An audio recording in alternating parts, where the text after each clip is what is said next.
Brandon Minga, local Milwaukee artist. We're here to talk about the sculpture that I made for the Bayshore Art Collection, which is Pique, P-I-Q-U-E. It is a moment captured with steel, and it's a dancing lady at the peak of her performance, so she's ready to fall into another move.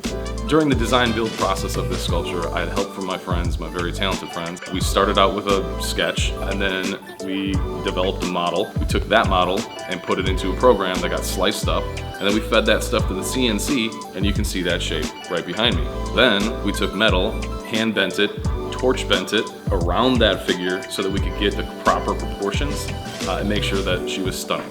So once we got the figure done, we needed to add a heart.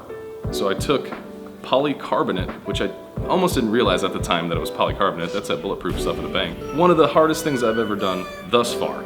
We basically went back in time and I used a chisel and a sledgehammer to get this thing done. Once the carving of the heart was done, we installed it in her chest.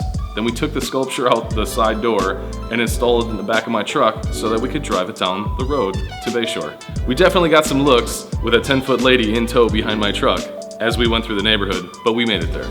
As you enter Bayshore, the sculpture is one of the first things you see. It's part of a larger art collection that Emma Daisy curated.